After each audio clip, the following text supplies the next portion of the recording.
Welcome to എയ്സപ്പ്.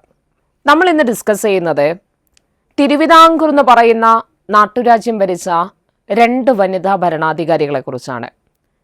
നമുക്കറിയാം, തിരുവിതാംകൂർ എന്ന് പറയുന്ന നാട്ടുരാജ്യം 12ഓളം രാജാക്കന്മാർ ഭരിച്ചിട്ടുണ്ട്.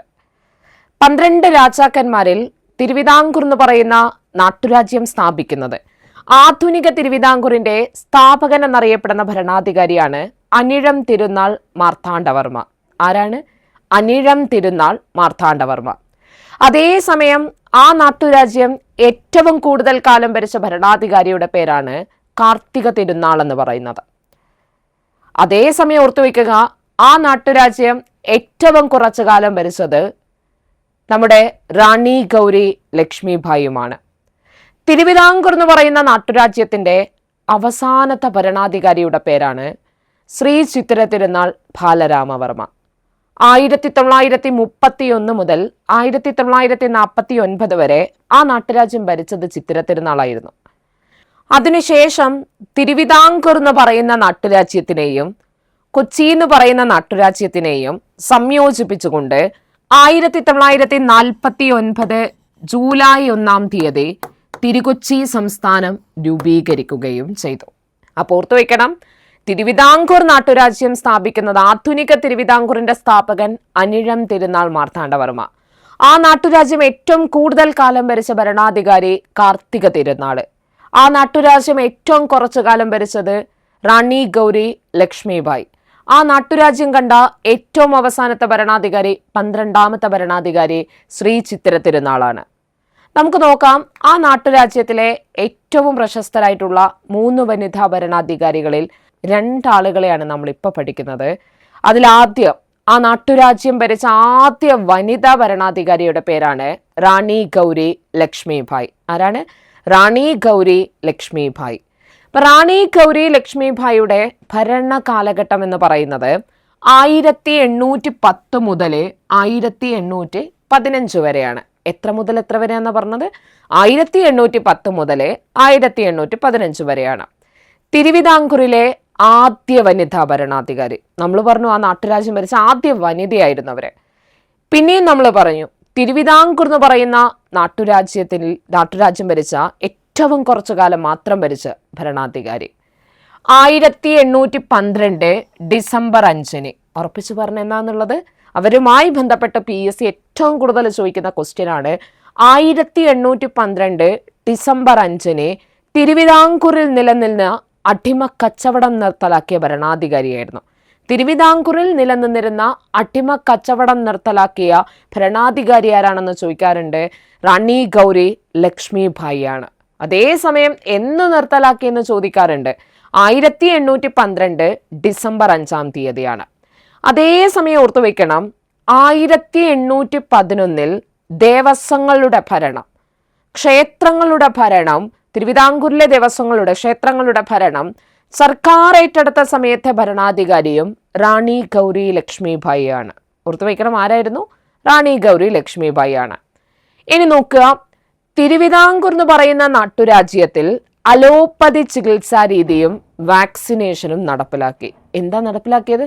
അലോപ്പതി ചികിത്സാ രീതിയും വാക്സിനേഷനും നടപ്പിലാക്കി. രാജ്യത്തിന്റെ അതിർത്തികളിൽ കള്ളക്കടത്തുകൾ തടയുന്നതിന് വേണ്ടിയിട്ട് അവര് ചൗക്കകൾ സ്ഥാപിച്ചു. എന്താ അവർ സ്ഥാപിക്കുന്നത്? അവരുടെ കാലഘട്ടത്തിൽ എന്ത് സ്ഥാപിക്കപ്പെട്ടു? ചൗക്കകൾ. ഈ ചൗക്കകൾ എന്ന് പറയുന്നത് എന്താ? ചെക്ക് പോസ്റ്റുകളാണ്. എന്താ ചൗക്ക എന്ന് പറയുന്നത്? ചെക്ക് പോസ്റ്റുകളാണ്. അന്നത് അറിയപ്പെട്ട ചൗക്കകൾ എന്ന പേരിലാണ്. അതേസമയം ഓർത്തു വെക്കണം, തിരുവനന്തപുരം, പത്മനാഭപുരം, മാവേലിക്കര, വൈക്കം തുടങ്ങിയ എല്ലാ പ്രധാനപ്പെട്ട കേന്ദ്രങ്ങളിലും അവർ ജില്ലാ കോടതികൾ സ്ഥാപിക്കുന്നു. നിങ്ങൾ ഓർത്തു വെക്കണം, ഇതെല്ലാം ബ്രിട്ടീഷുകാരുടെ പിന്തുണയോടെ അവരുടെ കാലഘട്ടത്തിൽ സ്ഥാപിക്കപ്പെട്ടതാണ്. അവരുടെ ഏറ്റവും പ്രശസ്തനായിട്ടുള്ള, അവരെ സഹായിക്കുന്നതിന് വേണ്ടിയിട്ട് ഒരു പ്രധാനമന്ത്രിമാരൊക്കെ അന്ന് തിരുവിതാംകൂർ രാജാക്കന്മാരെ സഹായിക്കുന്നതിന് വേണ്ടിയിട്ടുണ്ടായിരുന്നു.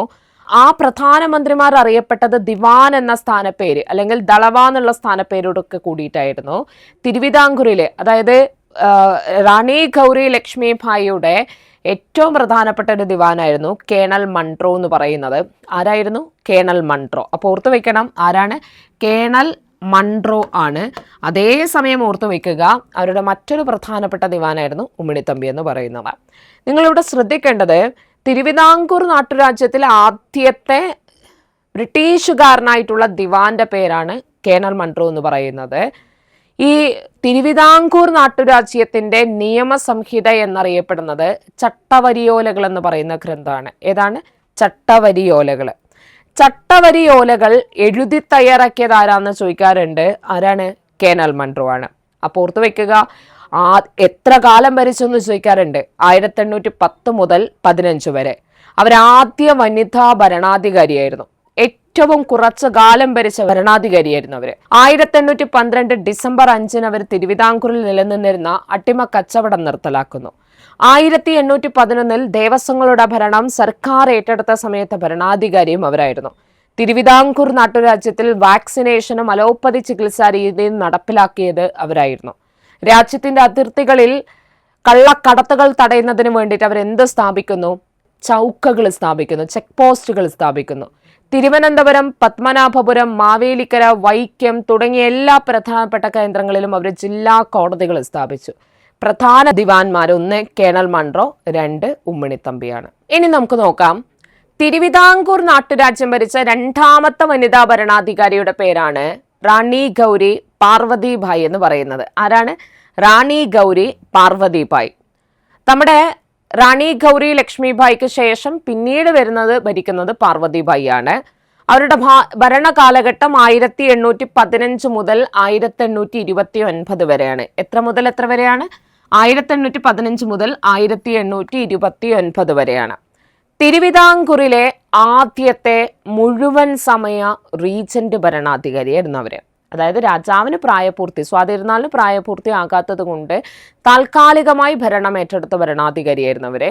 അതേസമയം തിരുവിതാംകൂറിലെ ആദ്യ മുഴുവൻ സമയ റീജന്റ് ഭരണാധികാരി. ഇനി അവരുമായി ബന്ധപ്പെട്ട പോയിന്റുകളിൽ ഏറ്റവും പ്രധാനപ്പെട്ടത് 1817 തിരുവിതാംകൂറിൽ പ്രൈമറി വിദ്യാഭ്യാസം നിർബന്ധമാക്കിക്കൊണ്ട് വിളംബരം പുറപ്പെടുവിച്ചു. എന്താ പറഞ്ഞത്? 1817 തിരുവിതാംകൂറിൽ പ്രൈമറി വിദ്യാഭ്യാസം, പ്രാഥമിക വിദ്യാഭ്യാസം നിർബന്ധമാക്കിയ ഭരണാധികാരിയായിരുന്നു അവര്.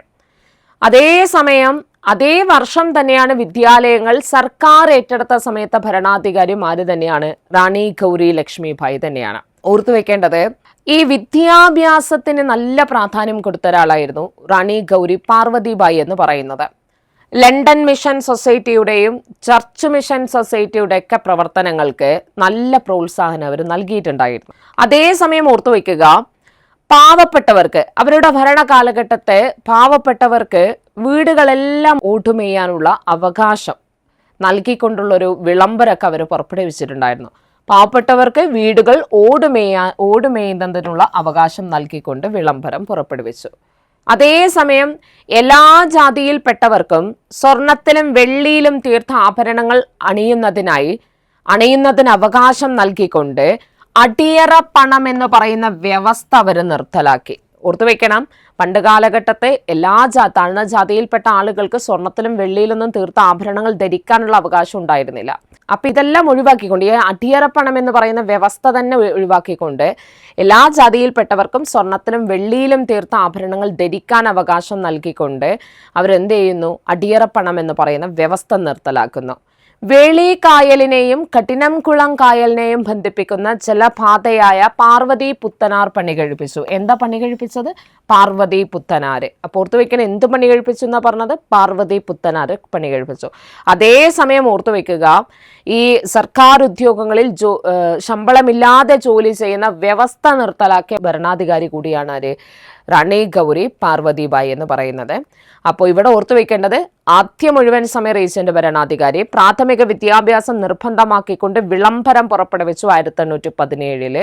1817 വിദ്യാലയങ്ങൾ സർക്കാർ ഏറ്റെടുത്ത സമയത്ത് ഭരണാധികാരി, പാവപ്പെട്ടവർക്ക് വീട് ഓടുമേയുന്നതിന് അവകാശം നൽകിക്കൊണ്ട് വിളംബരം പുറപ്പെടുവിച്ചു.